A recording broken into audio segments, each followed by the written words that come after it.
All right, Arizona Cardinal fans, it's time for the Red Rain podcast. This is episode 199, which, how funny, episode 200 is going to be at the end of this season exactly. So let's welcome in your host for the 199th time, Mr. Walter Mitchell. Thank you, Kyle Little Rock Ledbetter, sporting a Pittsburgh Pirates hat, fresh back to Sacktown from San Diego, his hometown, where he met up with old friends and family, and on a great holiday, and looking forward to New Year's Eve and New Year's in 2026. We'll welcome Sam back in when he joins us, and we're going to go right to the plays. Quite a few plays, mostly in favor of the Bengals, obviously, but we got to cover it and see what happened. And as we've been doing every week, and we thank all of you who have been appreciating that and have been reached out to us. We cover these plays. So let's get after the first one, which was the JaMarr Chase opening drive TD on basically what looked like a swing pass. Here you go. 1st and 10. Swing it outside to Chase. Missed tackle 1. Missed tackle 2. Missed tackle 3. Touchdown. Well, actually, Cody Simon did a good job getting there from where he was. But by then it was, look at how far Simon came to get to that ball. But by then, Chase had the momentum. And right away, our tackling woes are on full display again. You know, here's the first mistake. That's Denzel Burke playing inside out. You have to play outside in. You got to funnel him back into your help. You know, it's these fundamentals that, by the way, have nothing to do with injuries. Nothing. And everything to do with coaching and players following good coaching and technique principles. That was, you know, and then, you know, Darren Hall really had a rough day all the way around. It's just amazing to me. And the poor guy's coming back from a concussion, so I imagine he was feeling a little nervous about that, and so I give him credit for that. But it's amazing to me, and we're going to talk about personnel things, that you draft a guy in Boston from Boston College in the 3rd round of your draft a couple years back, and he can't see the field. Even in lopsided games where you give him a chance to play, he was undoubtedly the best man cover corner I saw during the preseason. And I've seen all his games. This is absolutely unacceptable to me. And you've got, you know, guys who've been in and off the practice squad playing in front of them. And this is what's ticking off the Cardinals players. Like, making the rosters has no, you know, you don't have seniority. You know what happened to Amari DiMercato? He makes the roster every year, and then they pull Carter up from the practice squad and start him in front of him. And it's aggravating to these players. You have to understand, this is their meal ticket. So right off the bat, I mean, personnel-wise, I have no idea why, you know, coming off a concussion, Darren Hall is in the lineup with Catrell Clark and especially Elijah Jones, who has yet to see the field for the Cardinals in 2 years.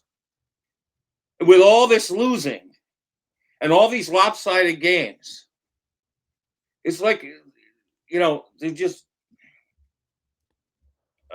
anyway, we're going to make other examples of personnel gaffes, and that has nothing to do with injuries. Nothing. And we'll talk about that as we go along. Let's go to play 2. Actually, we're down 13-0 by now, but this is a ray of hope. And Michael Wilson does his own little JaMarr chase down the sideline maneuver, which at first it maybe thought he was out of bounds. Instead, no, he had the presence of mind to keep the feet in. So elusive.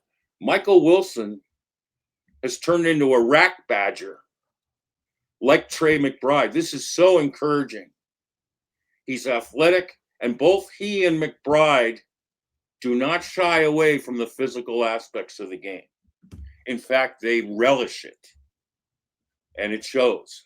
They play so hard-nosed, and they know what to do with the ball once they get it, plus the great hands that both of them have.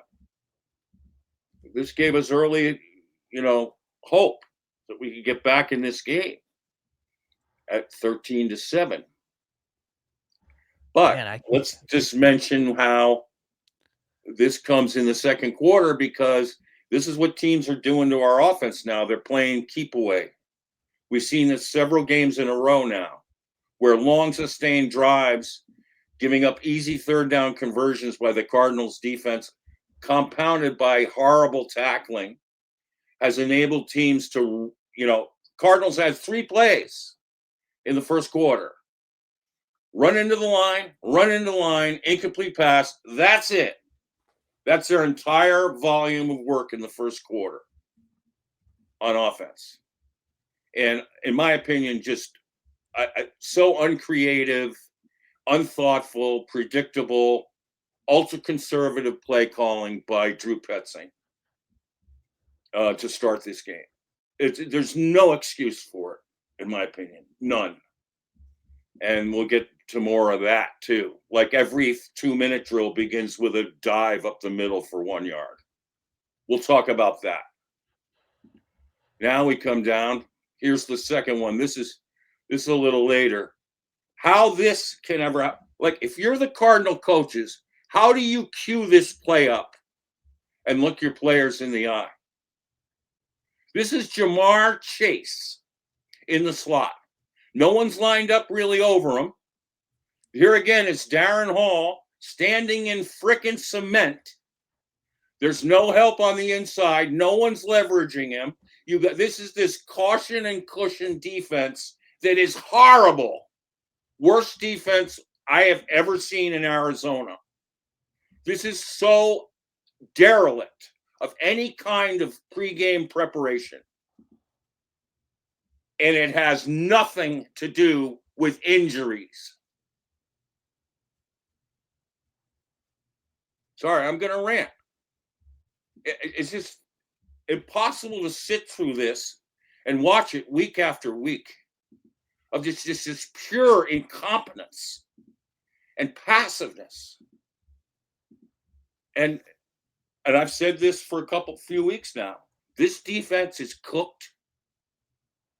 They have thrown in the towel repeatedly, and even worse off than that, they have lost the love of the game. When you have a 3-scenario thing like that with a defensive-minded head coach who stands there doing frickin' nothing all game, it's how you can roll that back is just unthinkable.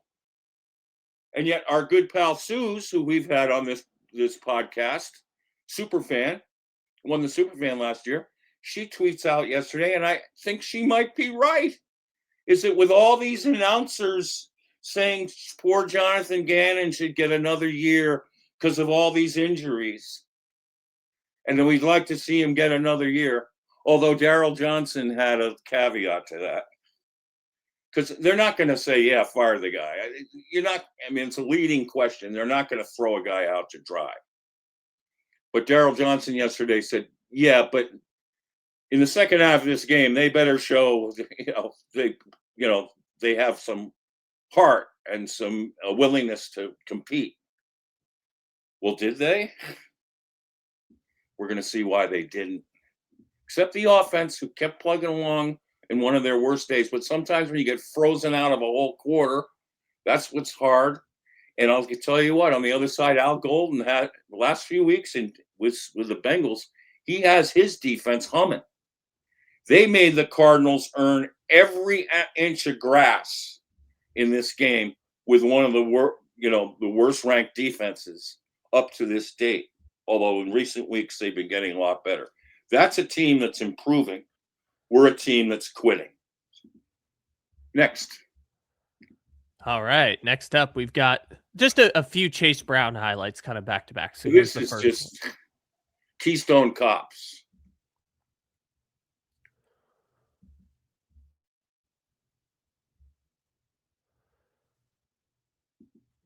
So there's 26 yards setting him up down in the red zone. And just pathetic. Wait, let's go back to that play and play at full speed. You got to see it from full speed. There's 1, 2, was this 1, 2, 3, 4, 5, 6, 7 Cardinals around there.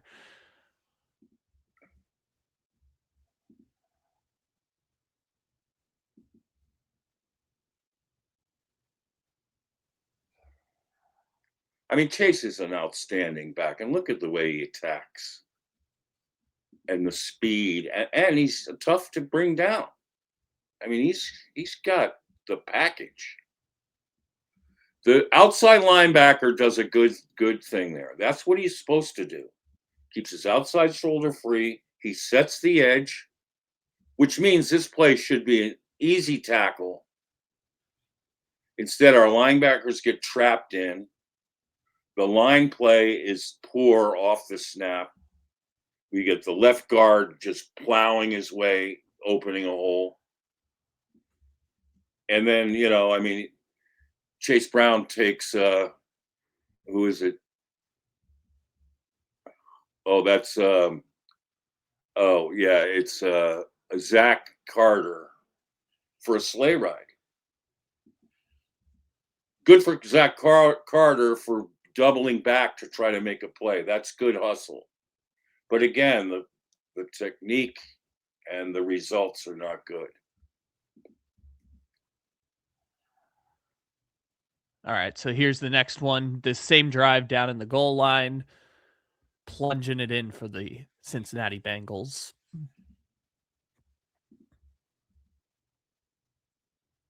Can this tape be played at full speed? Oh, sorry. Is it coming in slow for you? Yeah, it's all slow-mo. Oh, okay. That's strange. Let's see. It's still slow-mo there. Here, I'll try and reboot it. But anyways, it was coming in normal speed for us. Let's run the whole clip at full speed. It just will get the gist of how porous this Cardinals run defense is. Very reminiscent of Carolina last year. We don't defend the run. Look good now? No, it's still breaking up. Weird. Is yours going fast? Yeah, ours is running at normal speed over here. Wow. All right, just keep rolling the tape. We're getting the gist. Here's the other one. Guys grab and get grass. Let's go back to that one. And yeah, there's an insight. Unfortunately, Cody Simon, who had a great game tackle-wise, he was one of the only guys tackling, didn't meet him head on. Took him to the side and couldn't stop him that way. I'm sure he wants this one back because he's right there in the hole. He fills it perfectly.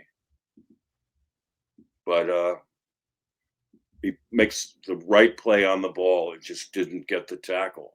If anything, he could have done a cross tackle like Buda Baker. But it ended up being more of an arm tackle. He never got his shoulder square. So again, fundamentals. But credits to Cody Simon and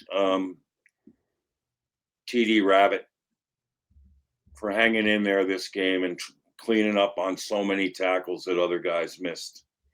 They, in effect, took over Buddha's role in tandem. And Demerson missed on that one too, unfortunately. But where they line the safeties up in goal line situations is ridiculous to me. I mean, you got to play them closer if you expect them to meet the ball below the goal line. Okay. All right. Now we have the infamous play that I'm sure many people are here for. The lining up Cody Ford as an offensive lineman on the outside. Split out to the bottom of your screen. Throw it to him. Break a tackle. Run for 21. Look at that poor tackling. I mean,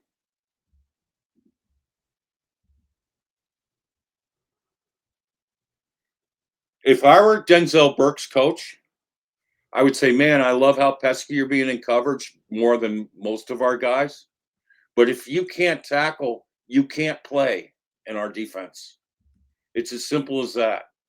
Now, he did make one good tackle on the edge later. But why are you going high on a big, huge lineman? It's just a total gift. Plus, it's like you've been talking about, yeah. Yeah. Go ahead. I was just saying, it's like you've been talking about with the soft zones and the not lack of press coverage. Like, you can debate the players or the schemes or whatever else, but on this play, it becomes comedically obvious because it's a literal offensive lineman's not Right. going to burn you going deep on this play. So you got to just play up and see what's going to happen. It's just, it's one of those comedic plays that reveals your errors. Right. And before you snap that, let me just look at what the Cardinals are in.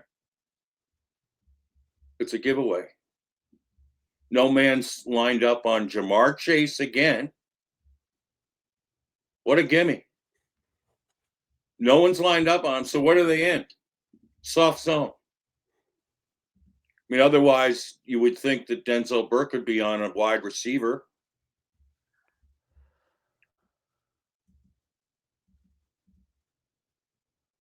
Darren Hall actually does the right job chasing the middle slot and feed him off to the safety and then come back. That's what you're supposed to do. He actually does a good job on that. That's number 30 there. But Burke, what the frick is Burke doing? Except nothing. It should be in his head, boy, big fat lineman. Let me go up there. I might be able to, if they try to throw it to him, I'm going to make him pay. Instead, like so many Cardinals, he gets stuck in cement shoes and has no impact on the play. None. And then makes a just horrible effort to tackle.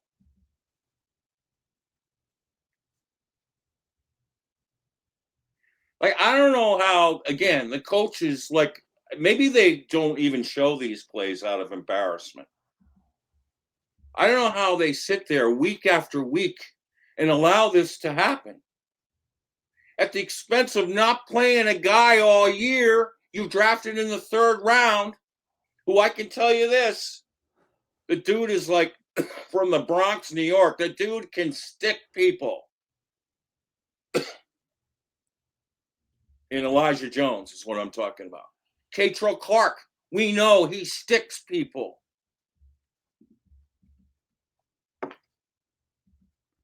Yeah, I mean, all of your analysis is correct there, but then you just have the comedic aspect of it's literally an offensive lineman. Like they're even if because I'm kind of watching Burke's eyes on this play, and his eye is kind of going to the receiver to see if he's going to break off this way. But even still, it's an offensive lineman catching a pass and running for essentially 15 yards. Like the play is so absurd, and yet how many times, we've sat here and done dozens of plays so far this year where it's the same kind of situations where they're dropping back into coverage, giving up space in the middle, eyes are on other defenders, soft zones, not enough press cut. Like these are the things that have been happening all year, but then it comedically happens to an offensive lineman, and you start to think, are you just going through the motions? Are you just, going through the routines? Like, coach wants me to do this, so I'm just going to drop back and do whatever. It's just one of those things where how this happens kind of reveals, like, oh, it doesn't matter if it's JaMarr Chase or an offensive lineman. They're getting the same results because of the defensive coverages. Right. And here's the dilemma of these soft zones.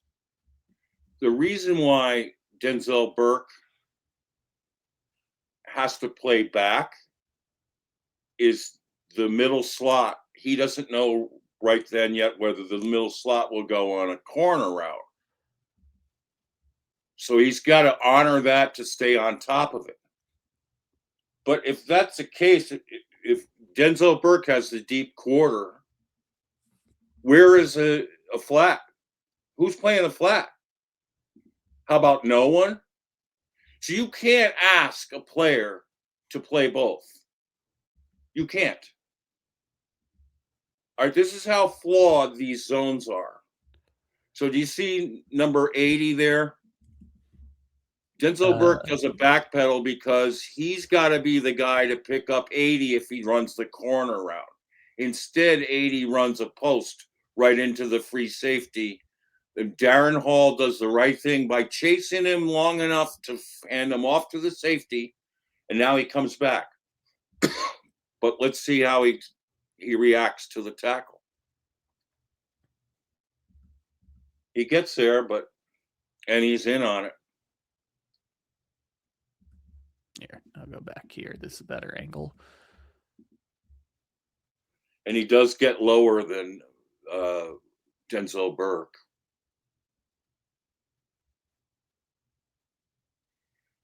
Except for one time in the game, Denzel Burke was a guaranteed first tackle miss every time the ball came his way. Guaranteed. And look at Cody Brown doing his best JaMarr Chase up the sidelines maneuver. Like the word got out, hey, you can just keep going. Credit JT for knocking him out of bounds from the free safety spot. Again, a little high, but by then all you had to do was knock him out of bounds, and he did.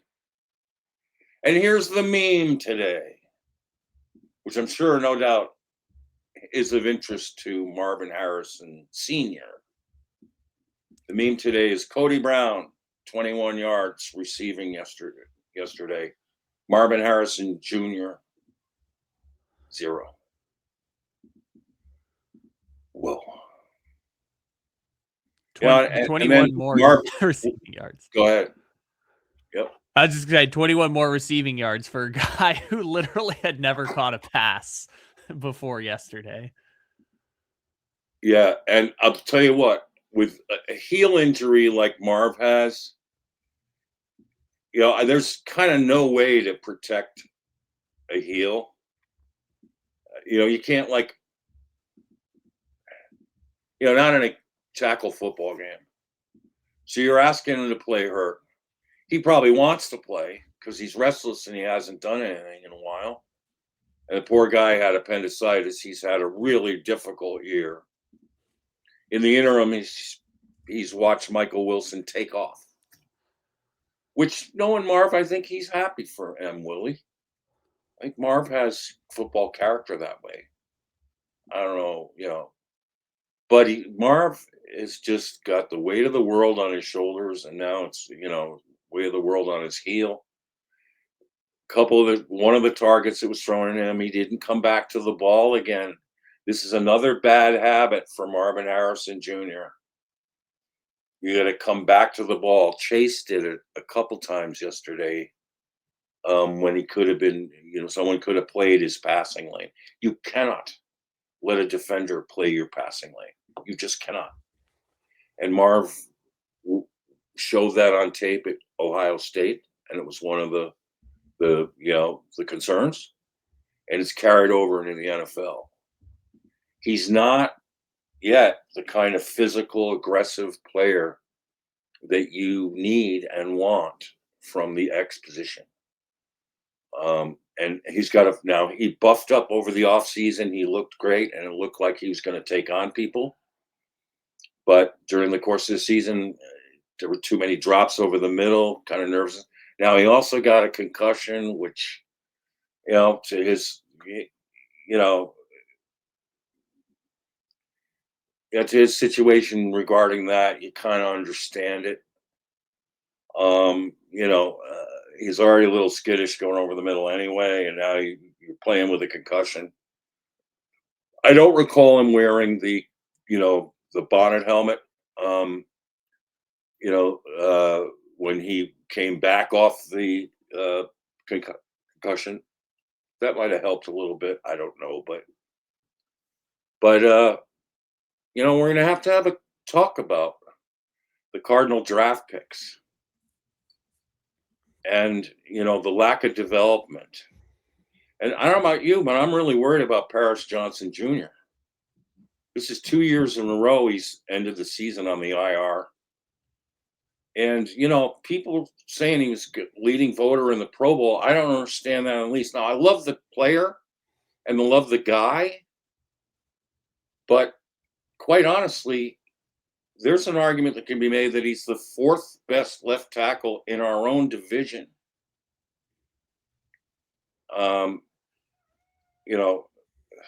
Or right in the mix for third or fourth, because we know who the best tackle in our division is. It's Trent Williams. And then Alaric Johnson or Jackson for the Rams is having an unbelievable year. Where did he come from? How did they develop him? I mean, I think his PFF grade's in the high 70s or low 80s last I checked. So, I mean, the whole Rams offensive line is kicking ass. All of them. All of them are scoring way up at the top. They're the best offensive line in football. And then Charles Cross from the Seahawks has been a dandy since he arrived. He's a good one. Their offensive line has taken off with Rick Dennison, whereas our offensive line has come back to earth. And I got to say, Justin Fry was an overwhelming, it had to be an overwhelming experience going from college to the pros and trying to pick up where Clayton Adams left off with that unit. A lot of those things were going to be difficult to happen smoothly and quickly. But I think he's making, with individual players and with the group, I think we're seeing some strides here down the stretch. But again, if we had the choice, if the same staff came back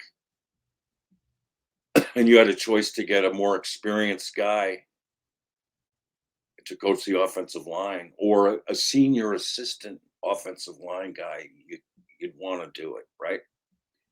To get them back to where they had, things going so well with the same players with Clayton Adams. So, but anyway, we're going to talk a little bit more about that later on with personnel stuff. All right, what do we have next? All right. Well, we got some. I will say it does not get worse from here for Cardinal fans after we saved the best for last, as we like to do here on Red Rain. It cannot get worse than the offensive lineman breaking your secondary for a 21-yard catch, making him look like JaMarr Chase. But we'll start off here. Your guy, Calais. Back when it was a game. Calais Campbell, 6.5 sacks now. He is 1 sack away from $1 million bonus. Then let's cue up the next sack. Was it Cody Simon or wait, let's watch this. What was that from the backside? I want to see it. No worries. Let me get it back again. We had a trifecta of sacks there, which is really nice to see after a long drought. Boom. Interesting, we have Keaton Crawford playing middle Mike linebacker in this set. That's bizarre. There's another thing. Owen Papo starts a game like a couple weeks ago and plays really well. And now can't see the field again.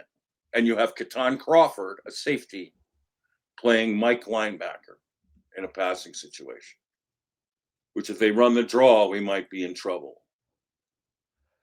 Yeah, the rare 4 safety sets going on here because you've got right. Simon playing on the edge. Just bizarre. Why isn't Simon in the middle? Why don't you have an edge player out there?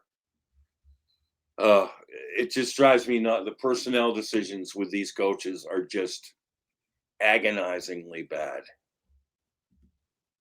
and misled. All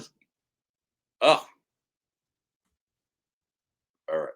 Good job for Sweaty for turning Burrow in, and for Calais for cleaning him up. That's a great 1-2 tandem. That's what you want. Here comes the Simon. Watch Simon. He was really good at this at Ohio State, and he's going to be really good at this for us. That sort of got his juices going. And 15 tackles. I mean, look at him blow right past the running back. And Burrow had no chance. He got there so quickly. And Simon understands this. You can't dawdle. You can't juke step. You got to be shot out of a cannon to do this right. And he was. Look at that. Head up. Yeah, this play has the potential to be a disaster kind of right up until then. Because if you're watching, you get lineman caught there. Right. Number, I can't tell who this is, 56 maybe, is caught in no man's land right there. So you've rushed 1, 2, 3, 4, 5, 6 players, which based on the running back being there as a check down means you've got single coverage all across the field. Right. So if Simon doesn't get there, that's a potential really bad play for them. So great job to get through. Now, I was engaged in a debate on Twitter this week about, I was saying one player in the draft that I'm really loving watching tape of is Sonny Styles, the linebacker at Ohio State. Watch him in the playoffs. I mean, dude is, dude is balling. And he's a filler. He does it all right. Everything's fundamentally correct. He shadows right. He fills right. He covers right. I have him as my, second highest rated defensive player in the draft. And if he falls to us and we're out of quarterback range, I'd love to see it. So I tweeted out, I'd love to see Sonny Styles next to Cody Simon for years to come.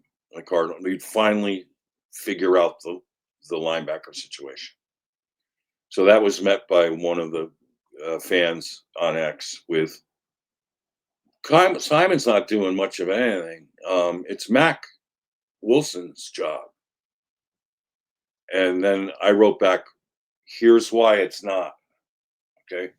Here's why Mac Wilson has never, and this was our first blog on Red Wayne blog, back when no games happened. And to Mac Wilson's credit, he's played better than I would have imagined. He's tried so hard and his leadership's been fantastic.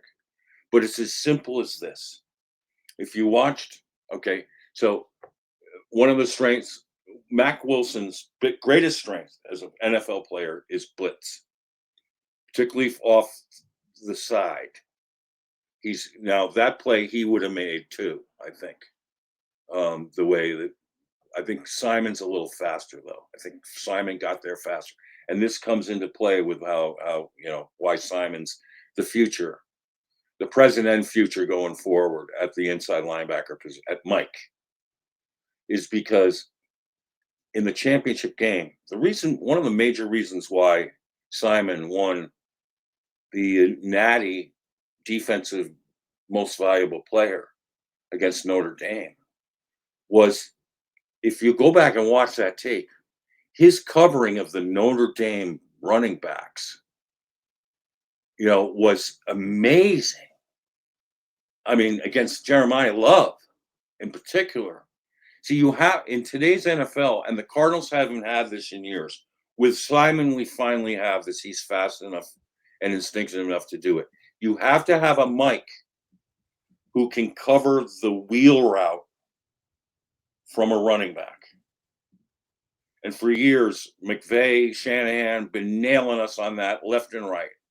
Because back in the day, we didn't have, Kaiser couldn't get to it. Other guys who were playing, Zabin wasn't bad. He was the closest of the batch. But, the others the guys that they would put there wouldn't even be close. Hicks, wouldn't even be able to get within 5 yards of the wheel route. And they would burn him left, and right. If you're in a man coverage and you got Cody Simon, he showed. Because Notre Dame was trying to burn him on with their great speedy tandem of running backs. They're trying to win the game doing this. And Cody Simon defended it like a charm. Took it away. And so that gives you, Jay Love is going to go probably top 5 in this draft. Now that we've seen these first round running backs really emerge, like we saw one in Bijan. And, if you can get a guy, and Gibbs for Detroit has been fantastic. He's hit a bit of a wall at the end this year. But that's because his whole line's broken down some. And they have a change in coordinators there and everything in Detroit. But Gibbs is a game changer. So is Bijan. And in Jay Love, it's going to be maybe better than both of them. But you need a Mike who's in today's football fast enough so that you don't have to take him off the field in man coverages and give away that you're playing man. That's the main difference. But it's also Simon has the Malcolm Gladwell 10,000 hour rule on his side. He's played Mike repeatedly with all the reps. Mac Wilson has not. It's not, the instincts there are not as ingrained. And there's a reason why when Mac came into the league, teams were like, no, you're not quite suited for for Mike. But we can put you on, like the Patriots played him perfectly. Belichick, or the Patriots defensive coaches put him on the edge and made him a really good blitzer off the edge. And played him in space too to defend the run. That's where he belongs. And if you're on the edge, then you can pick the running back up earlier. And then go in the full from the Mike spot, the middle of the field to the sideline.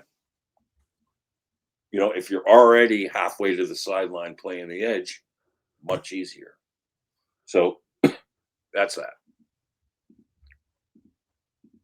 All right. Just real quick before we wrap up the highlights here. How about your new NFL receptions record holder for the tight end position? Can we get the Dalvin Tomlinson sack?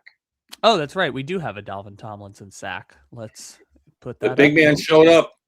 It's week 16 and 17. He's finally, and now he gets his first chance of the season to strike his Thanatos pose. They say better late than never. I hope that this is the Dalvin Tomlinson we're going to see next year. And I hope his offseason, they've got a plan to motivate him to be his very best, because this has been a really down year for him, and particularly at the money he's being paid. So there's a lot of hope on that. Good for you, DT. Yeah, they've needed some interior pass rush all season. Yeah. And obviously Calais has been very good, but Calais is at the point where he can't play every snap. I don't Right. know what his snap percentages were, but I know at the start of the season it was No. around like 50% or something. Yeah, you gotta, yes. So now this is awesome. This is why I love that our guys on offense don't quit. And I am not gonna, put an asterisk on this. The game's 60 minutes long, and these guys play hard for 60 minutes. It wasn't well. The whole first quarter basically was a null and void. They're playing from behind a lot. And this was not one of Jacoby's best games by any stretch. It may have been his most inefficient, I think. But credit the Bengals. I think they surprised the Cardinals with how sticky they were. They made the Cardinals really, work. But Trey McBride setting the not only the Cardinals record for number of receptions from a tight end at 115, he surpassed that. Then he surpassed Zach Ertz's NFL record for receptions from a tight end, and this he did in 16 games, which back then Ertz did, I think. I'm pretty sure. So yes, it was 2018, so that would have been it would have been 16 games still then. So awesome. And McBride, what a nice bump, bounce back game from one of his more difficult games last week. It shows his football character. He was really dialed in this game, and then it's his 11th touchdown. I mean, to go from 1 to 11. Now first of all, before we get on to other topics, can you show my Calais Campbell tweet? Let's just get this squared away. During the broadcast, they asked Calais if he wanted to play next year. I was surprised to hear him say, I'm going to consider it, and I want to make my decision by March. I don't want to drag it out. So here's my response to that on Twitter. Could you read that, pal?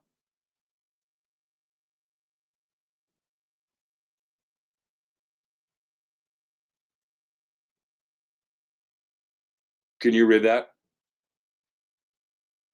Get your mic on. Oh, can you hear me? Yeah, you were on mute.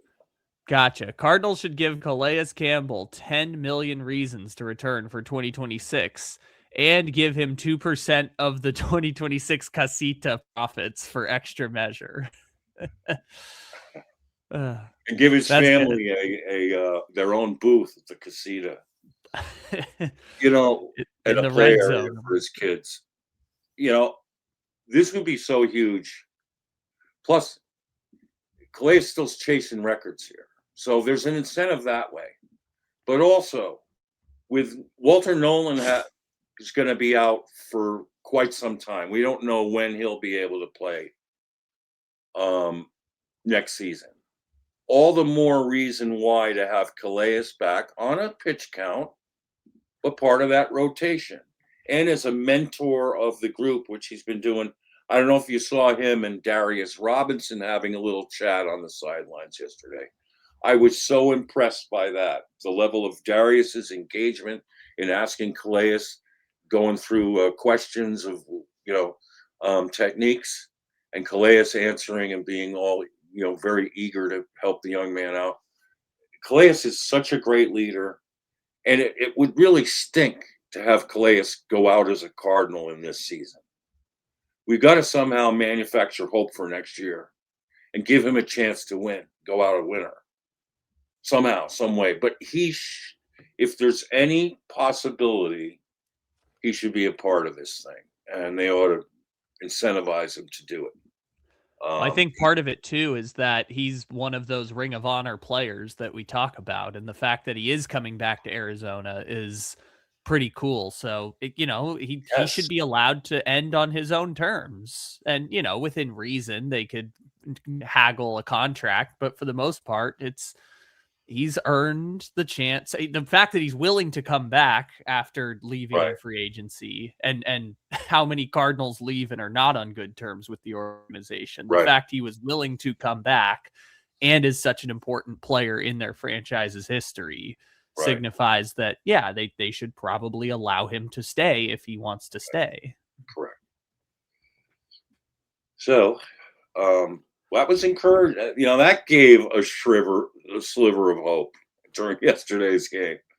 I'm searching for slivers everywhere. Like seeing Cody Simon and Taylor Demerson Rabbit making a whole bunch of 24 tackles combined from a team that looked like it had no interest in tackling most of the afternoon. I'll take it. They didn't quit like the offense didn't right to the end. They didn't quit. They manned up and got some things done. They made their own mistakes along the way, but they were learning from them. They're young players, but they bounced back and made tackles and hard ones. I mean, Rabbit got a couple really good wallop tackles. It was like, whoa, Rabbit's back. We get the Rabbit back in town. So good stuff for there. And then,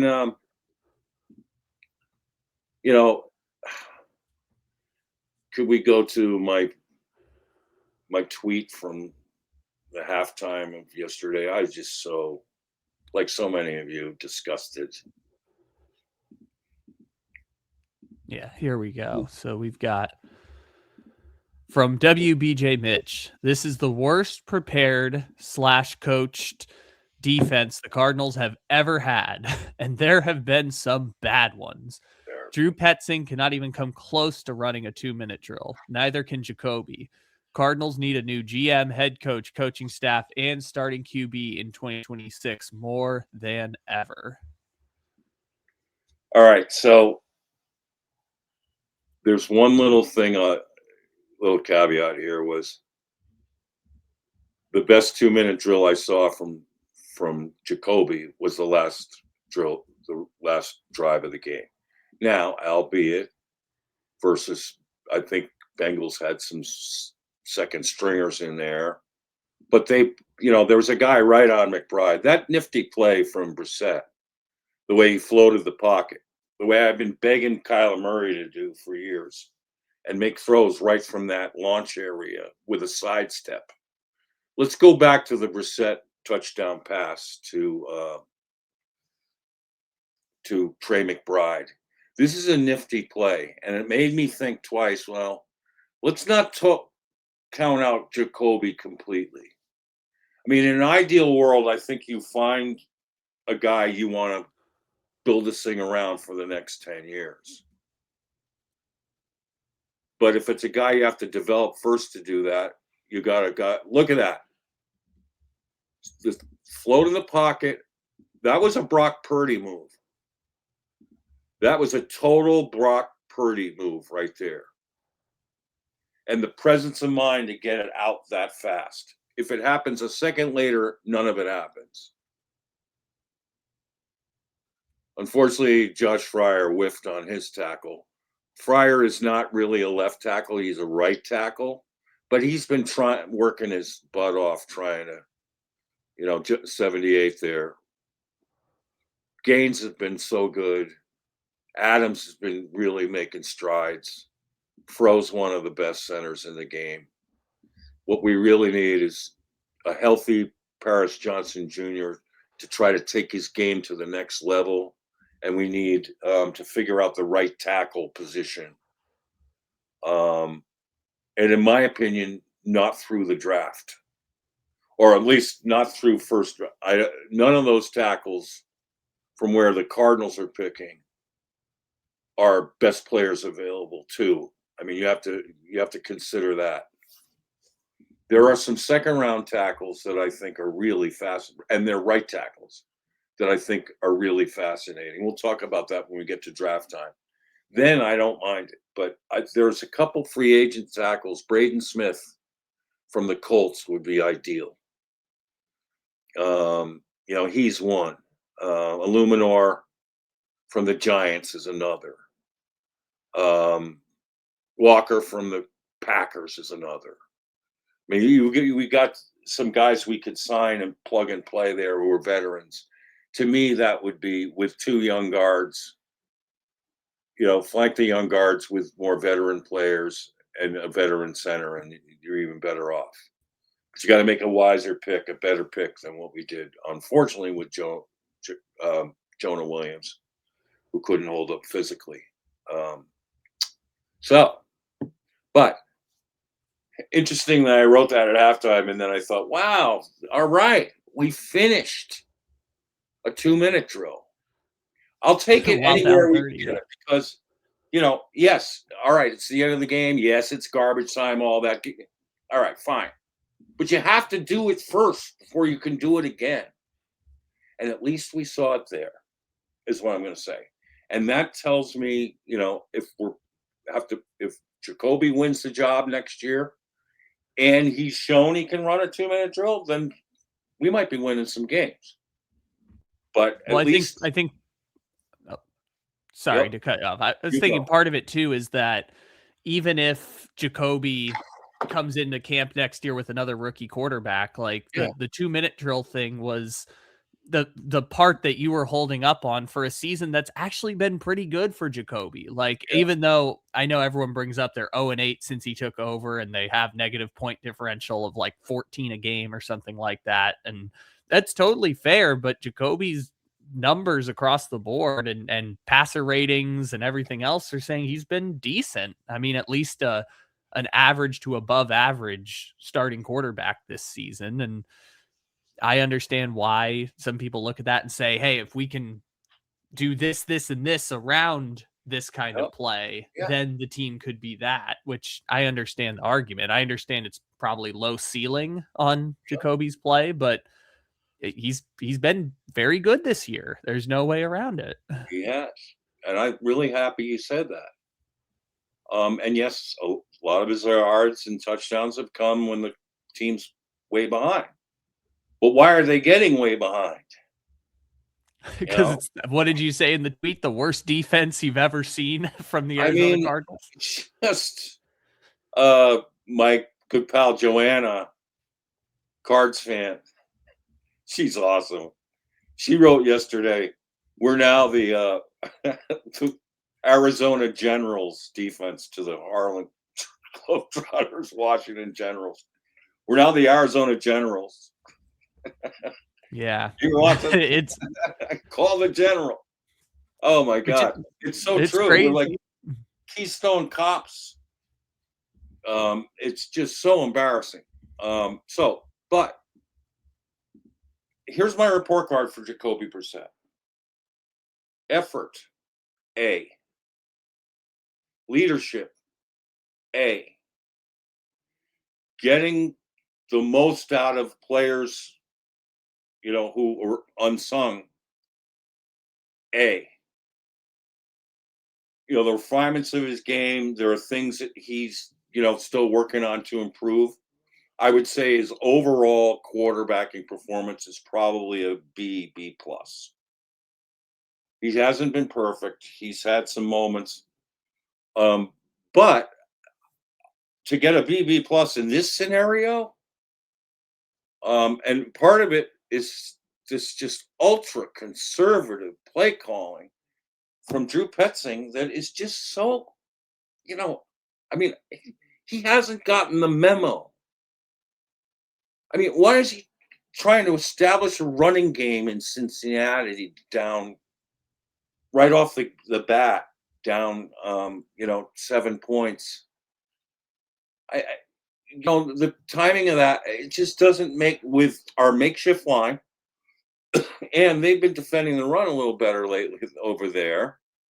I don't mind the first down run just to check it out and test the waters. But doubling down on a second down run, so now you have 3rd and 6.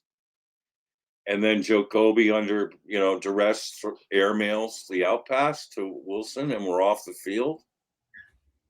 And that's it for the whole first quarter. 3 plays, 6 yards. I put a lot of that on Petzing. I do. And unfortunately, I think the guy has some really good things going for him. I mean, he's shown he can have a top 10 running tackle, although a lot of that was dependent on Clayton Adams. But still, I mean, these are Petzing. It's Petzing's offense. These are his plays. And now he's shown he can have, a high-level passing attack, which people doubted the whole time. Back before just Brissett got on the scene, Cardinals wide receivers were worst in the league. Michael Wilson wouldn't even be wide receiver 2 on any other team. And now he's a candidate for wide receiver 1. I mean, they can't separate. That was a total myth from the beginning. Offensive line just totally sucks. They haven't.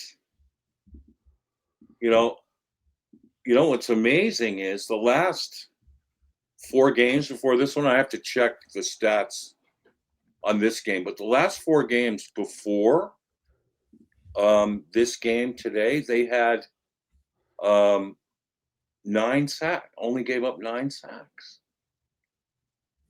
That's actually, it was 7 sacks, excuse me, in the last 4 games. 7. It was 2, 2, 2, and 1. Something like that. But it was underneath an average of 3. With Kyler, in his 5 games, it was 3.1. And when Jacoby in the beginning games, it was 3.7 a game. But they've improved with a makeshift line, with Josh Fryer playing left tackle. Nice.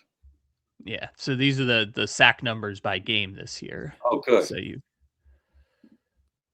here, I'll kind of scroll down here. So you had the 6 against Jacksonville, obviously, but then you early in the season, 5, 6, 3, 2, 6, 5, 5, and then last few games 2, 3, 2, 2, and then obviously 4 yesterday. Yeah, yesterday was.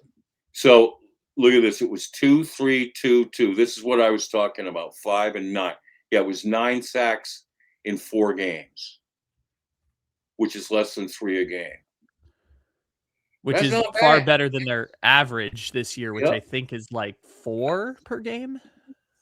Yeah, probably with those couple big. Here we can do the math. They have 53 on the season, so before this they had 40 in the first 9 games. So that's about 4.5 sacks per game in the first 9 games. Right. Yep. Good math, man. It's good to have a mathematician on the staff here at Ray. Thank God. Went from about 4 a game the first. Yeah. They went from about 4 a game to now they're hanging around about 3 a game. Right. So we're going to shift off of this to get to the questions that people have been wondering about most. We're going to start with the GM, Monti Ossenfort. All right.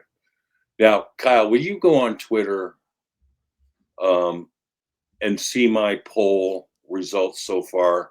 Today, I put a poll on Twitter about what's your preferred scenario, and you had 3 choices for GM and head coach next year. Same GM and same head coach was choice A. Choice B was same GM, different head coach. There we go. New head coach. Also, I believe we have our friend Since 61 here now. Hi, guys. Hey, Sam. Good morning. Just in time for the meat and potatoes version of the show. Excellent. And the one that you've been asking for us to do is we're going to now talk about Monti Ossenfort's future in Arizona and Jonathan Gannon's future in Arizona. So I put up a poll. Kyle, will you read this poll? All right. Which GM head coach scenario do you prefer for the 2026 Arizona Cardinals? Same GM, same head coach, same GM, new head coach, new GM, new head coach. What's your vote, Kyle? New GM, new head coach. That would be the move for me. Right. Especially if you're going to select a young quarterback, which is not a guarantee right now, but in a world where they will select a young quarterback, you got to make sure you got a new GM, new head coach that is prepared to align themselves with the new quarterback. Right. We know Sam feels the same. We're unanimous here on the Ray. Yeah, let's So click it on here and that. see. Let's see what. All right. So in 41 votes, we have 61% agreeing with us. And nobody says same GM, same head coach. Not a single person so far has said that. That's an interesting, right. So, I mean, now it's a chicken or the egg thing, when you talk about a GM. I'll get your guys' views first because I have some pretty, kind of keen ideas about why I think you got to move on from him. But let me hear from you first, Kyle. Okay. What's your sense? Now, you were saying you voted for new GM, new head coach. What is your reason? Okay, so you're in the tough position right now of you don't have your franchise quarterback. Your GM has a track record of some fine draft picks, but also a bunch of misses. Now, we agree that there's very talented players and they're not being developed well. We've gone back and forth about the Will Anderson Jr. of it all and the Marvin Harrison Jr. of it all.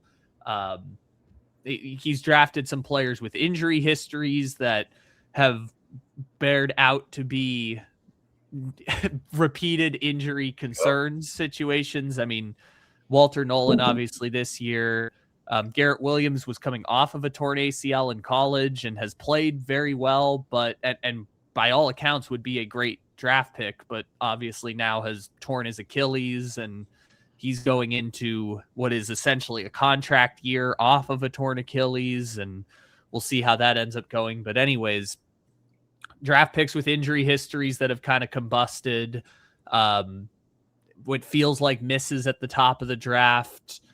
You can have debates about talent being misused or talent, everything else. But at the end of the day, they haven't made the playoffs in 3 years and don't seem to have much optimism about making the playoffs next year. And I think when you inherit a job and you're still in the same position 3 years from now with your entire team of players, not to mention, lack of draft investment on the defense, poor free agent signings, whether it's the Justin Jones, Bilal Nichols, everything else. Sweat was a good acquisition this year. So I will say Sweat and Calais, and he had a better free agent class this year, but they keep throwing money at free agents on defense and it just doesn't seem to work. The cornerback room they've completely turned over and it doesn't seem to work. They still have questions there.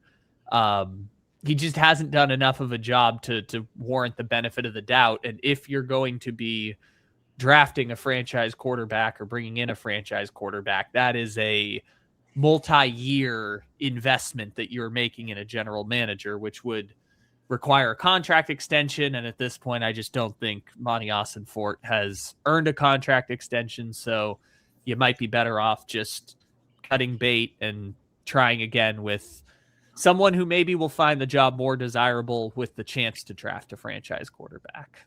Well said, lad. Well said. Sam, your thoughts on Monty and moving on? Well, ditto Kyle. You laid it out there pretty good. Yeah. You also have a division with really, really smart, brilliant, maybe GMs who know how to hire staff. Monty certainly does not know how to hire staff. So I have very little confidence in Monty. He's also drafted players that don't fit. We want to call them schemes of his offense and his defensive coaches. okay. He's done a good job with managing the cap. Mike Bidwell likes that. He inherited a disaster of a cap. He's cleaned that up. The only way Monty will be able to, if they do fire the staff, the only way Monty will be able to have any credibility in hiring quality staff will be if he can convince them that he is the long-term general manager of the Cardinals. Yeah, and I'm going to look backwards to go forwards on this because he came out of the Patriots system. And that was, like, I thought, a real plus until he got the job here, and he does absolutely nothing the way the Patriots do. He lets players take days off, for starters, came in the gate doing that. The Patriots, you'd have to tank games over Robert Kraft's dead body and Bill Belichick's and Mike Vrabel's. You will never even hear the word tank in that organization. All right. Then, so much of the other things, the disciplines, Robert Kraft would never, in his wildest dreams, hire an incompetent coaching staff that was inexperienced to a person without any veteran advisors. That's like walking a tightrope without a safety net with underqualified acrobats. It's just mind-bogglingly derelict to think of this being a smart plan or even a plan at all coming in off the gates. Plus, as I said at the time, if you're going to tank with the most inexperienced, underqualified staff in the NFL, what's it going to do to their credibility? That you would tank first, which if you talk to Max Crosby right now, he'd give you the middle finger. I mean, you got to look in NFL players' eyes and say, hey, well, we'll slide this year to glide next year. Or whatever the slogan was, the bullshit slogan. Yeah. I realize I missed the first half of the program today. Have we been talking about tanking and trying to tank? Not yet. Go ahead. Because I don't think anybody is trying to tank. I think this is what pure incompetence looks like. I think the coaches are coaching the best they can. The players are poorly coached, so they're playing the best they can. The schemes are an absolute disaster. And I don't think they're tanking on purpose. They're just terrible on purpose. You just do not have the coaching talent. Right. You just don't have the coaching talent to compete in the NFC West, and as we saw yesterday, with a better team in the AFC. And it isn't going to change. If they don't change the coaching, if they don't figure out how to improve the coaching, and I don't even know. I don't know if they'll even try to even do that, because I don't know what kind of coach with any kind of future is going to come in and take direction from Jonathan Gannon and Drew Petzing. So I don't think this team is trying to tank. They just look like a team that is so poorly coached, you'd have to wonder if they're tanking. Well, and I think the players on defense know they're poorly coached. Oh, absolutely. And I think it just takes the fire out of them to know he's not putting us in positions to be aggressive and make plays. I mean, we don't get any hands on the football anymore, ever, because it's caution and cushion. And then, but here's the other thing to consider about Monti Ossenfort is where he came from next, Tennessee. Guess what, guys? We're now the Tennessee Titans of the NFC. Yeah. That's what we are. Yeah. We're the Tennessee Titans who, in a matter of 2 years, got rid of A.J. Brown, got rid of not only A.J. Brown, but Derrick Henry. Look what Derrick Henry did. Look what A.J. Brown did yesterday. Look at what Derrick Henry did 2 days ago. Yeah. And got rid of Mike Vrabel. I mean, if you're a Tennessee Titans fan, you have to be absolutely BS about what they've done to that organization. And Monty was a part of that. And he was a part of those drafts where they drafted like Farley coming off major, like neck surgery or whatever, making one draft pick mistake after the next. Tennessee Titans are on a different direction than the Cardinals. Tennessee Titans are getting all gussied up to be sold. Oh, good. Well, that was the person who runs that team inherited the team from the father, and they're getting that thing ready to be sold. I'll bet you they will be sold by the beginning of next season. I wish I had the same inkling about our team. Oh, same. And there's hope such a godsend. Yeah, there's hope for the Tennessee Titans. There's no hope for us. Or even if it was Bidwell's sister who took control, she'd be smart enough to know, let's get in a real football guy. Which, by the way, Sam, I want to sing your praises, because now everywhere I'm hearing football operations director from the pundits. And you had it here first, months ago. All right, you had it here first. Now all we hear is director of football operations. That seed was planted by you, my friend, and kudos to you. Because now people see it. Back then they weren't, eager to see it. Now they have no choice but to see it, in my opinion, because the incompetence starts with the GM. And how he would ever, in the NFC West, think this was a viable plan.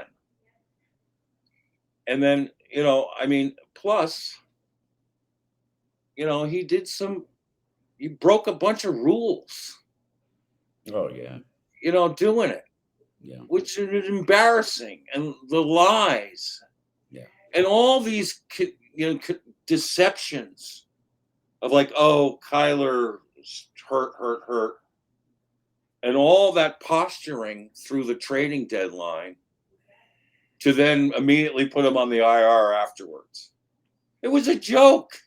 Which, by the way, they're also lying about. That's the other thing. They're still lying about Kyler. Yeah, the Kyler IR thing is what by evidence we can tell seems to be a compromise that the two sides have made to avoid Kyler getting hurt again, and they have to pay his guarantees. So they're lying about the Kyler thing too. Yeah, go Sam. They're lying about a whole bunch of players sitting on IR. I believe that too. Nobody's hurried off of IR. Nobody's hurried to get back on the field. Nobody is. Nope. Nobody is. But the reason why the Kyler thing is so obvious is they had him out of practice looking fine. If Patrick Mahomes was looking like that in practice, you think there's any possible way he doesn't play that week? Exactly. You'd have to put him in handcuffs and put him in a jail cell to prevent him from playing. Yeah, but then the Cardinals benched him. The Cardinals said you weren't going to play even if you were healthy. And guess what? Why did they lie about it? Kyler Murray got protected in bubble wrap right through the end. Like, oh, poor Kyler, we can't let him suffer the indignation and humility of being a backup to Jacoby Brissett for a few games. I mean, isn't it obvious? Right? I mean, it's so obvious, like, oh, well, he's not going to go for this, so that we're going to give him the easy way out. We're going to put him on IR. This past weekend or whatever, or 2 weekends ago, he's at the Oklahoma game. You can just imagine what people are telling him there. What are they telling him? It's kind of both, right? Because the Oklahoma game, what are they telling him? Hang in there, Kyler. Things will get better. Right. You're the best, baby. Right. You're one of ours. You just had a bad franchise, and you're going to go somewhere else, and you're going to be great. And you know what? They might not be wrong. Right. Well, okay. But this is also, a flashback to 2022 when Kyler went to the Pro Bowl, his last one ever, or so far, right? I'm sure he got a earful there. Well, you're with a shit franchise and you're getting screwed and you ought to go for the money, man. Make sure you at least get the money out of those assholes, because you're with a bunch of losers there in Arizona and this and that. Whoever told him that doesn't need to know anything about Kyler Murray. Everything they told him about the franchise he was playing for was 100% spot on. Yeah. But here's the thing. The Bengals have been shitty all a while. They had terrible Does Joe Burrow come in and scrub his socials? No. He wants to change the fortunes of the franchise. That's right. You have to get guys who can do that. C.J. Stroud came into Houston. He wants to change the fortunes of the franchise. And he Greg May wants to turn it back. Right. You got to have guys, but you also, you need to give them a support system. But you have to have guys who said, I don't care about the past. This is now. Bad teams have become great teams. We've seen it every year. Look at the Jaguars right now with Liam Cohen. And by the way, I think this is going to be the new standard. What happened with Liam Cohen? He turned down that job. You know why he turned down that job? The Jaguars job?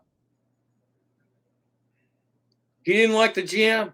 Didn't think it was a match. Didn't think he could last under that GM. So what did they do? They got rid of the GM and worked together with Liam Cohen to find a GM that he thought he could work with. And they are clicking big time. And he's got that team on a fast track. No one's coached Trevor Lawrence this well. Yeah, they're hot. And I think that could become a paradigm for coaching hires in the future, because if you don't match up, like you said, what coaches are going to come here now with Monti and Gannon?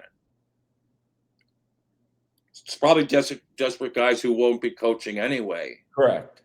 Right? Correct. So, and there's no indication that they would even look at other coaches because, there's such a tight-knit group and they've made no changes except when letting Clayton Adams leave the building, which was asinine, and replacing him with a college coach who, by the way, like I said, is making some strides here. But he was overwhelmed to begin with. We got to understand it had to be a learning curve, and he was stepping into some big shoes. And the Cardinals seem to have no sort of, foresight about that. That's a Bidwill Achilles heel. He has no foresight whatsoever. Like if you put a homework clause in a $230 million contract, that means you have no foresight, because you just know if you do that, this thing is going to blow up, and the whole thing can blow up like it has. Like I predicted before it all happened. I said if Bidwill caved, we're going to be set back for 5 years. It was so obvious, and Bidwill cut his nose off to spite his face. He made the most irresponsible decision an owner can make. Well, and then compound it. And this is where it really becomes an example of how this guy knows nothing about business and about football. He's your prized asset.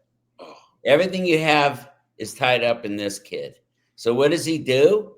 Does he bring in the best quarterback coach to replace a really good quarterback coach in Cliff Kingsbury to get this kid on board and improved and ready to go? Nope. He brings in some kid who was a towel boy in Cleveland the previous year. That's the guy who's going to elevate your franchise quarterback's play. And then you bring in an OC who's never called a play before. Right. That is like buying a brand new machine to make whatever you make, to put out to make your product, and the machine doesn't have anybody who knows how to operate it. Right. Yep. He didn't even know where the on switch is. Maybe this kid doesn't even have an on switch. I don't know. But there you go. Just absolute failure after failure, poor decision after poor decision. Yes. Here's my last point. And I had this criticism of Steve Keim too. Yeah, in today's football, you have to have GMs who are smart enough football guys that then when they're sitting there week after week saying the same old shit, different day, they get with their coaches and go, this is changing right now. And here's how you change it. Keim didn't do that for years with the defense. Didn't dare go near Vance Joseph. Allowed BA to transition from Todd Bowles to what's his name? Come on, Nick. A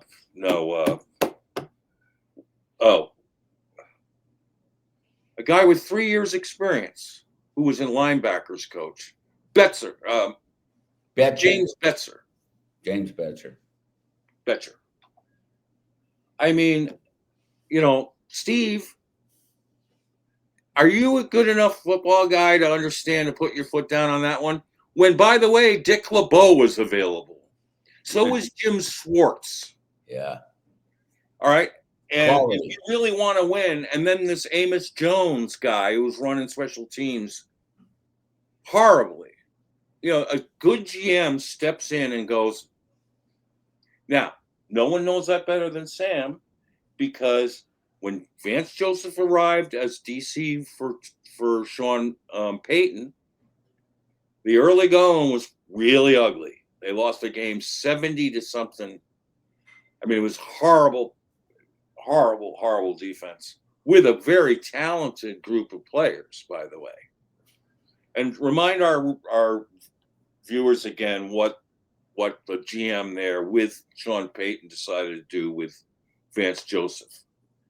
Well, there are things Joseph just didn't understand, and he's scheme tied like our Jonathan Gannon and his little protege are. So they brought in a really, really top-notch assistant coach by the name of Jim Leonard, who turned down a number of offers to be the DC and a number of college teams, and had several interviews with NFL teams to be the DC, and they convinced him to come in and work with Joseph. And since then, Joseph's defenses have looked league top.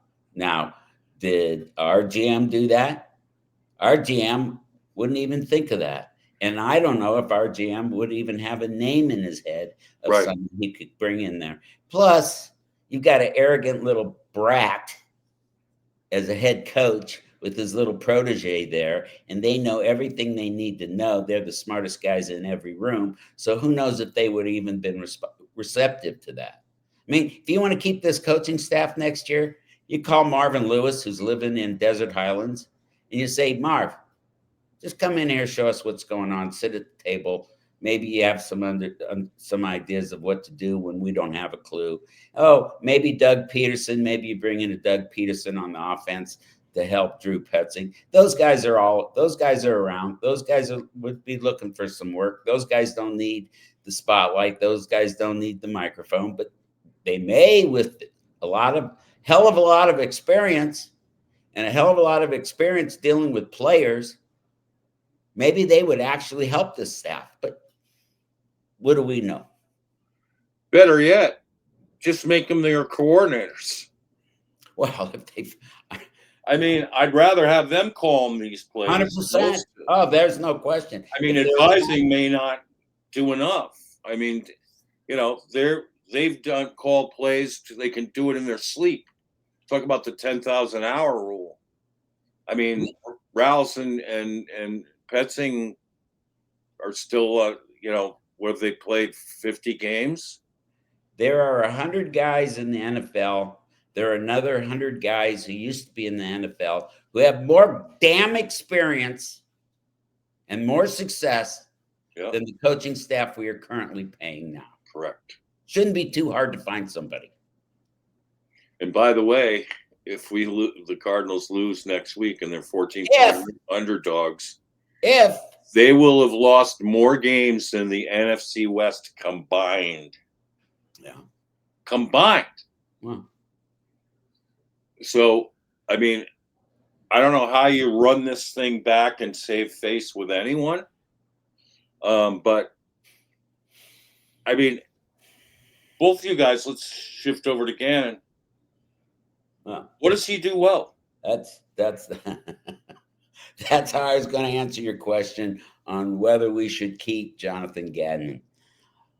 Rather than racking my brain on reasons we should keep Jonathan Gannon, or racking my brain on what Jonathan Gannon does well, I guess I would make it easier on everyone and say, let's talk about what he does well, because he does nothing well.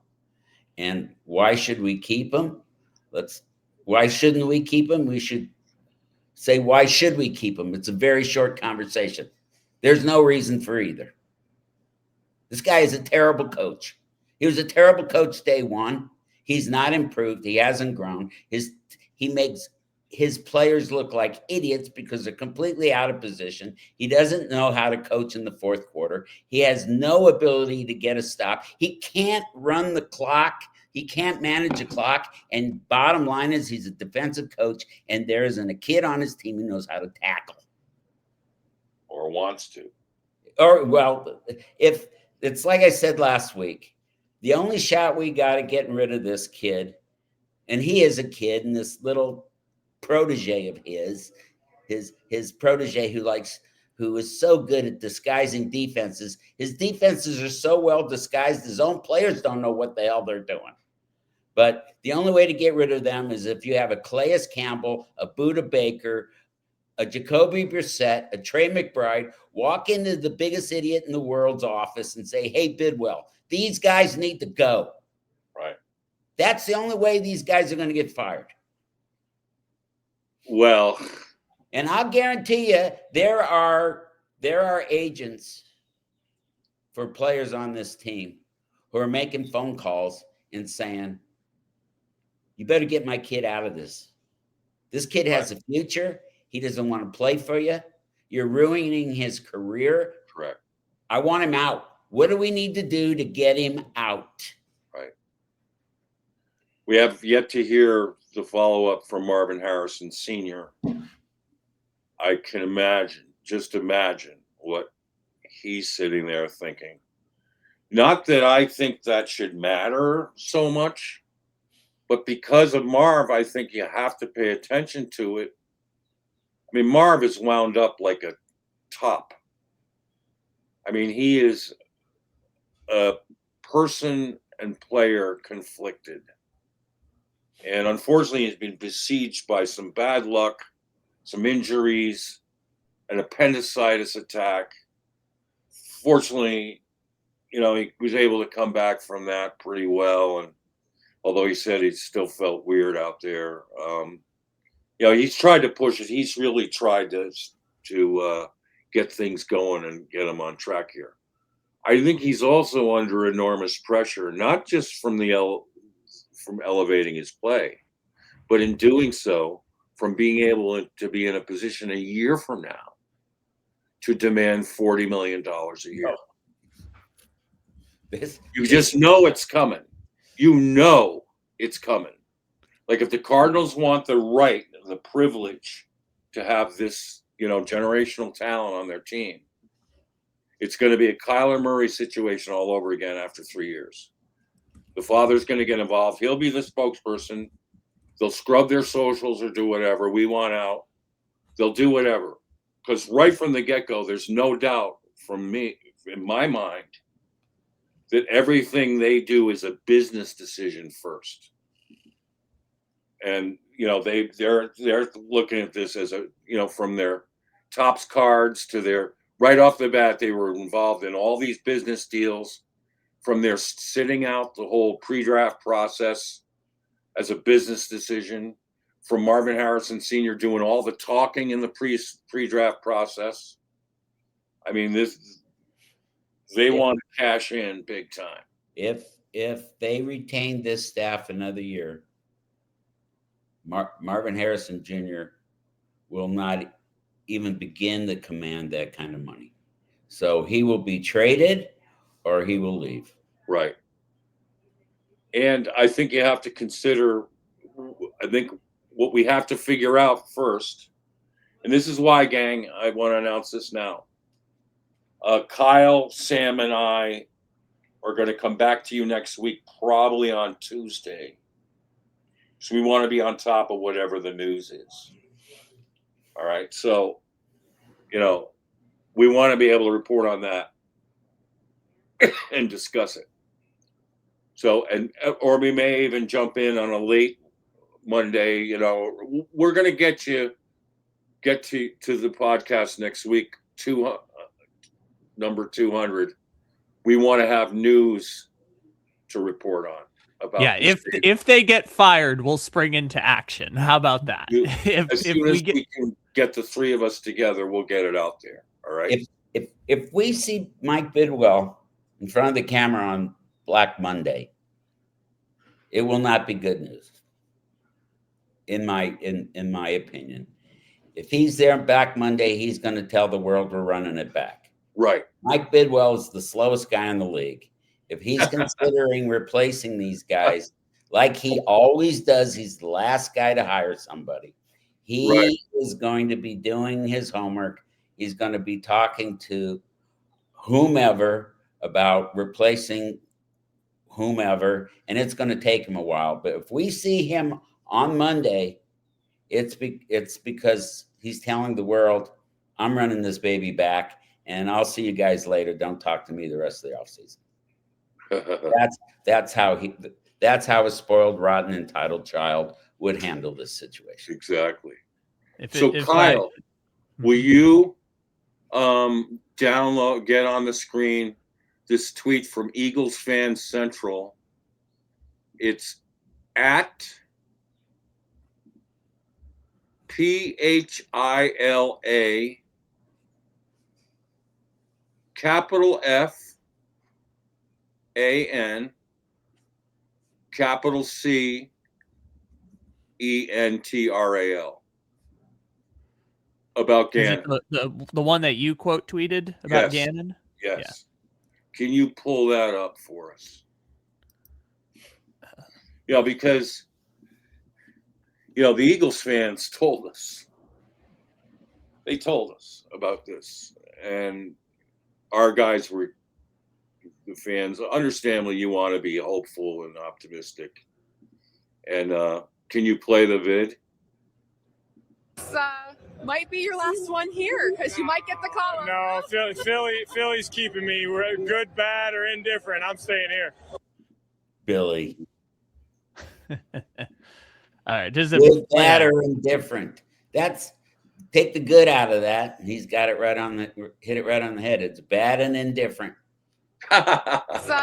Might be your last one here because you might get the call up. No, Philly's keeping me. We're good, bad, or indifferent. I'm staying here. So see what the Eagles Fan Central guy wrote? Go ahead, Kyle, read that. Oh, absolutely love watching Jonathan Gannon fail. Everyone in Philadelphia knew he would. Spent the 2 weeks before the Super Bowl totally checked out after bold-faced lying, saying he'd stay in Philly. Someone with his character has no business leading an NFL team. Perfectly said. Go ahead. Say it, Sam. Perfectly said. Yep. This is why I have usually I feel bad for a coach of the Cardinals. I have not even one shred of sympathy for this guy. Not one shred. I mean, because he came in here breaking rules, dissing his own team, which heavily, I believe, cost his team. And then, lied about it coming in here like, oh, nothing ever happened. Lied about how he was treated by the media. Blatantly lied about that. It was just one gaffe after the next. Came through those doors loving Kyler Murray. It just, from the start, it just so repulsed me. And then I looked at that second half of the Super Bowl, and I'm just saying to myself, oh, my God, we're in trouble. And what does it say about the football intellect of the person who had to break the rules to hire this dummy? So that's what I mean. I mean, how? Who was he had this guy had to break the rules? They had to poach him. I mean, it just and let's go back to the beginning of all right, if you're commissioned to turn Kyler Murray back into who he was in 2021, how'd that work out? Who are you going to hire as head coach? An overmatched, underqualified defensive guy who's then going to bring in an offense that is not tailor-made to this quarterback at $54 million a year you're trying to resurrect and rejuvenate. It makes, again, no freaking sense at all. None. You can't trust a decision maker like this.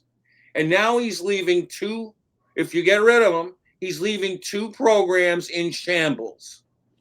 The Tennessee Titans have been awful since he was there. And now we're awful. As again, I'll repeat this. We are the Tennessee Titans of the NFC right now because of Monti Ossenfort and Bidwell, who orchestrated this whole ruse. And just it's been an absolute mind F for Cardinal fans. Yeah. But you can't fathom some of this. It's just so nonsensical and unreasonable that you just what? And to Cardinal fans' credits, they tried to be optimistic. They tried to talk this whole thing up. Gannon's going to be the next Dan Campbell and all this.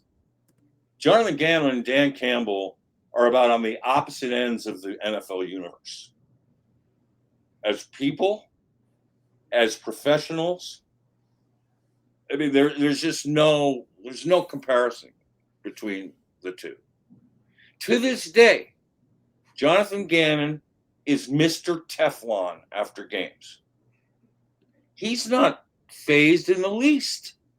He's the same way he is on the freaking sidelines.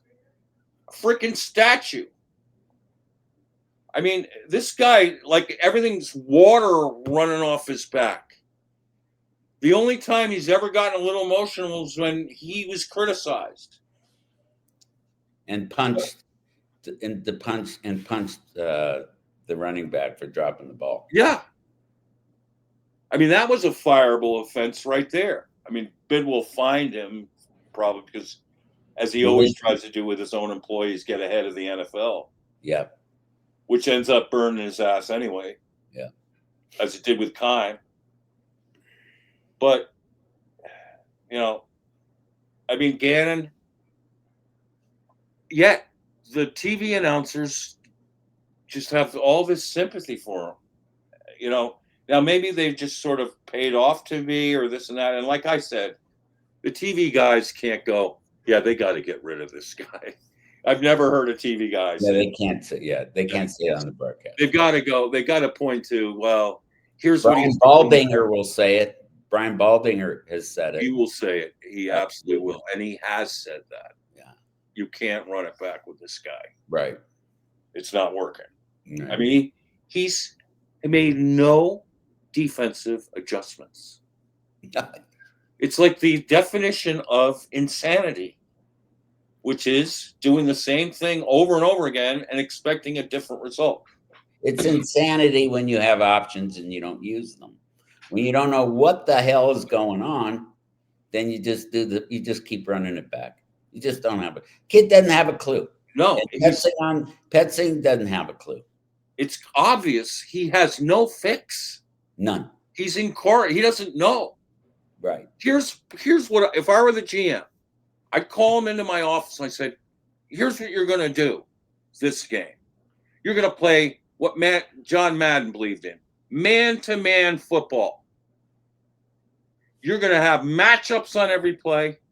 Forget the zones. You're going to go man up, and you're going to have matchups mapped out, and you're going to cover, you're going to try to win every individual matchup from the line to the linebackers to the secondary. We're going to play a whole game like this. Maybe. And one of the things you learn about doing that is by the fourth quarter, you figure out a team pretty dang well. Yep. Like if you've been covering the same guy for 4 quarters, you know his moves by now. You know what to expect. You know how now you have a bit of an advantage. When you're just covering space, you're not getting any of that advantage. It's like equity in buying a house rather than renting. Is in fourth quarter you have it works on your behalf. It's stored, capital. But we do none of that. We don't man up against teams. I would just say you have to do this. And by the way, while you're doing it, your best man corner you haven't played for 2 years. Elijah Jones. A freaking game. Yeah. Assign him to somebody. Yeah. I'm the GM. I'm telling you this right now. If you don't do this, I'm firing you tomorrow. But they don't do that. They don't do anything.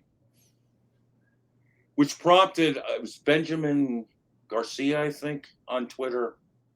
Someone said he had heard that once they put Jacoby in at quarterback, made that shift, that privately the coaches and the GM were thinking this was going to be a soft tank. Once again, the word tank, a soft tank. I mean, this thing about Gannon, he's act like he's playing with house money and then he gets, all the time in the world to do whatever he wants. To have the cushiest NFL job. What NFL head coach does less or even to Gannon? I can't think of one. I mean, like yesterday, I'm over there watching, the Bengals head coach, Taylor, calling a play. Then they pan over to Gannon. He's not even talking to anybody. Then they pan over the next play. There's Taylor calling a play, barking it in to Joe Burrow. Then they pan over to Gannon. I mean, the disparity is just when you watch Gannon versus McVay, watch Gannon versus Shanahan, watch Gannon versus McDonald. It's like Gannon doesn't even need deodorant. The other guys are sweating their asses off. The disparity of that is just so mind-bogglingly awful. Well, the only time he needs deodorant, I know I'm stealing Sam's joke, is when he's striking his players on the sidelines. That's when he gets up for it. And I will say this, I really believe this. DeMarcado was pissed off. Was pissed, and rightfully so. And they even made a joke out of it in the media. How Michael Carter catapults from DeMarcado's been on the roster all his time here. And they did this to him last year, too, at the end. That Michael Carter, they bring up to the active roster and promote him to starting running back ahead of DeMarcado. And I will guarantee you, I can do this because I know it in my bones. It's the only reason why his mind wasn't thinking when he flipped the ball at the end of that end zone is he was saying about frickin' time. And it was out of being pissed off. And he lost sight of, what he was doing at the moment. But you would think normally you'd be excited and celebrate a touchdown like that. Why wasn't he like that? Because he was pissed. Like, what do I have to do to prove to you? You know who did that to Gannon too? Was Greg Dortch. When one time on the sideline, when Gannon went out of his statue to go congratulate Dortch, and Dortch looked at him like, "Oh, now you're gonna love me? You don't get me the frickin' ball?" Yeah. I mean, I'm going to tell you this right now. There are guys in that building. Sam said this well, and Kyle has mentioned it. There are guys in that building who are not happy. They shouldn't be treated. They shouldn't be. If there are guys in that building who are happy, I want them to play for somebody else. So you mentioned the soft tank. So they do a soft tank for what reason? So when Michael Bidwell says to his Arizona Cardinal fan base, well, we were so injured this year, I'm going to give these guys another chance, right? That's the only reason. He can't say, well, things are looking good. Guys are finally catching on. We need another season. Everything's going to click. No, he's going to use the injuries as an excuse. So what did we see last night? We saw an outstanding football game between the Bears, right, 11 wins, and our division rivals, the Niners, with 11 wins. You know who's had more injuries than the Arizona Cardinals? The Bears and the Niners. With 11 wins. Detroit, they've had more injuries. Buffalo, they've had more injuries. Miami, more injuries. Steelers, more injuries. Giants, more injuries. And every single one of them has been competitive. Not this team. So Michael Bidwell is going to say, hey, all you dumb Arizona Cardinal fans, I'm going to use a criteria that shouldn't even be uttered out of my mouth to keep this terrible staff. And he expects us to buy it. That's what really pisses me off more than anything, is this fan base. And we're lucky we have any kind of fan base. We're lucky we got 2 guys, 3 guys here talking about this franchise. I mean, really, we're what the hell are we talking about here? But we do have people who buy season tickets, who wear Cardinals jerseys around town, who do support this team. And he expects us to be so stupid that we'll accept injuries to keep a pathetic staff that should be unemployed. And when they do get fired, eventually, none of them going to get jobs anywhere else. None of them. And I will argue this with you. That 49ers personnel on defense yesterday, oof. Give me Robert Saleh with our guys who played yesterday. And it's a whole different ballgame. It's an entirely different. Give me Vic Fangio with our guys yesterday. It's the Eagles fans know the difference between Gannon and Fangio. It's profound. I would take almost any DC in the league over what we have. I would take any DC on any team in the league. We're the worst fourth quarter defense in the league. So who's the second worst? I'll take them. That's an improvement. I am so on board with that, and I'm so sick of watching this defense after 3 years. I can't stand it. It's truly the worst defense I've ever seen, and that says a lot from a Cardinals fan. All right, we're going to wrap this up now. Like I said, just a reminder, we're going to come back at you with episode 200 when the time seems right, when after, Monday, after we get some news on the Cardinals' future on Monday. It's probably, I'm not sure we're going to do too many play highlights after the last, because we'll probably talk about that first and foremost. But we'll reference the Rams game and we'll talk about it. And maybe we'll show a couple plays. But we're going to dig down and try to decipher what we're going to learn a week from today. If anything at all. And if we're still haven't heard anything, we're going to wait until we do. We hear something definitive about what's going to happen to the Cardinals leadership-wise moving forward. So, Kyle, your parting words? Well, okay. First of all, I've looked up the points allowed per game in the fourth quarter this year in the NFL. So if we're holding Sam to his word, it looks like the Dallas Cowboys have allowed the most points in the fourth quarter this year. So Matt Eberflus is your new defensive coordinator. Are you still happy with your decision, Sam? I'll tell you what, Matt Eberflus is a good buddy of Jonathan Gannon. Jonathan Gannon holds Eberflus in the highest regard. If Eberflus gets fired, maybe they'll bring Eberflus in to help Gannon. Oh God! Do whatever they're going to do. Oh my God! I know. I just want to make sure. You said you'd take second worst, and I would take yes. Okay. I would definitely bring you would in the run. Yes, I definitely would. He has the ability to learn. The guy we have is such an arrogant, smug little punk. He has no ability to learn. He knows everything he needs to know right now, and won't. The kid sat at the feet of Mike Zimmer, one of the best defensive coaches ever. You think he would bring Mike Zimmer in for a conversation or right. even a consulting job? Oh no. I don't think so. He's way too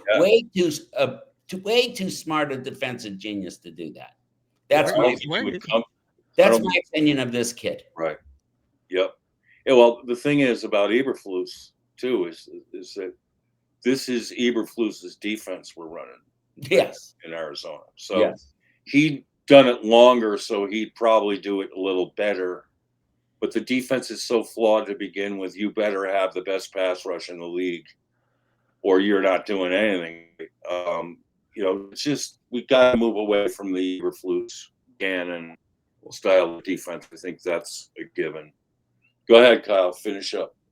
Also, apparently Mike Zimmer is in Dallas right now. So there you go. Just copy and paste that terrible defense.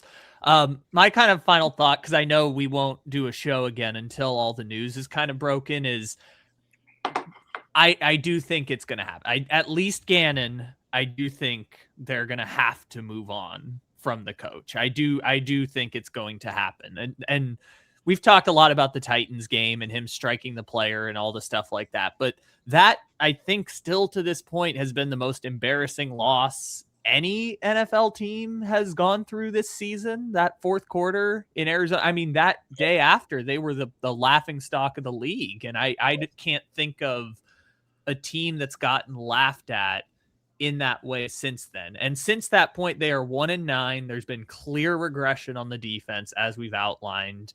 And the whole thing about, they're injured and that's the reason to come back, as Sam outlined. Bidwell wants to keep the coaches because he doesn't want to pay the buyout at the end and double pay coaches again. That's kind of the easiest way to explain it. So you're going to draw your explanation from a conclusion that you've already predetermined, essentially. And the injuries is, again, not the strongest excuse, but it's the one that can justify best the idea of keeping the staff intact and not having to pay out another year. But at the end of the day, I do think they're going to move on from the coaching staff at 3-14 that they're about to be, and losing essentially 14 of your last 15 games in a year that for most NFL teams should have been a playoff expectation season. And then we'll come back and see if, you missed the playoffs by one game or something like that. There's just, and all the dissatisfaction in the locker room. I just think it's going to happen.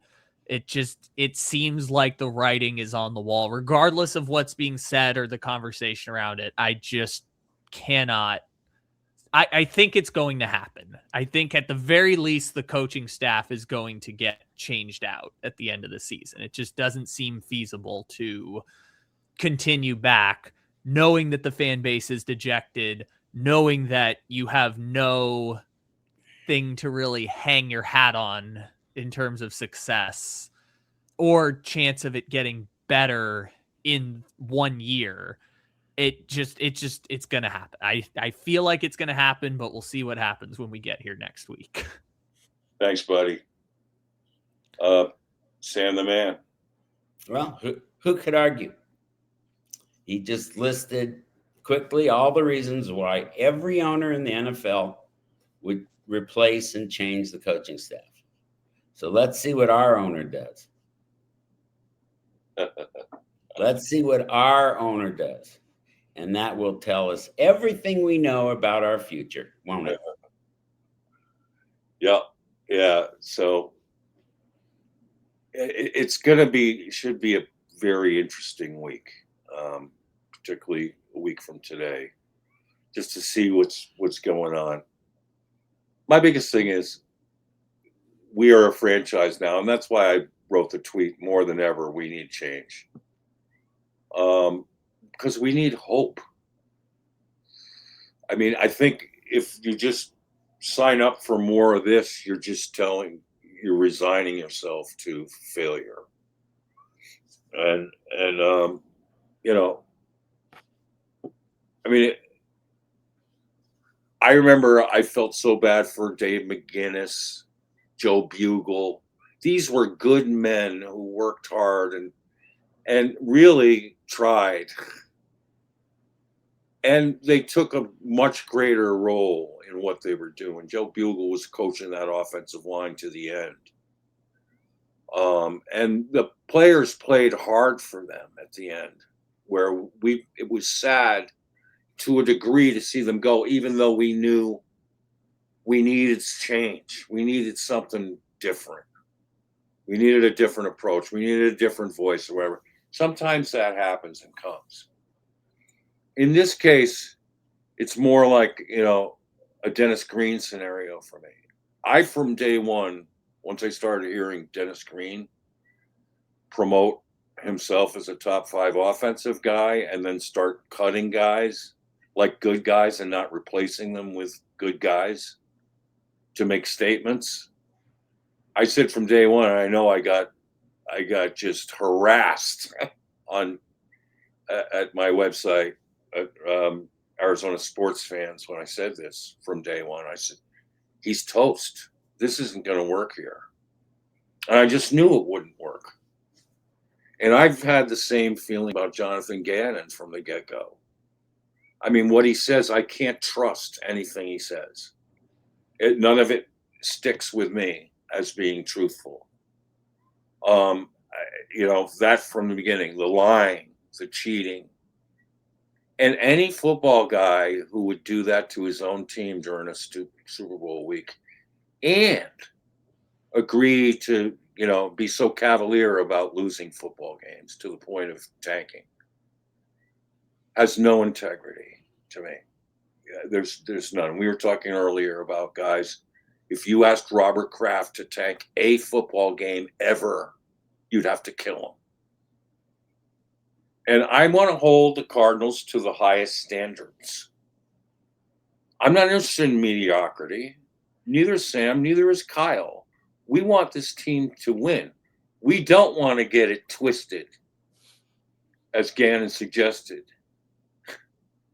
I mean, we're just going to lose games to try to win games later. That was the twisting that was so wrong from the start. So we need change in a huge way. We need hope.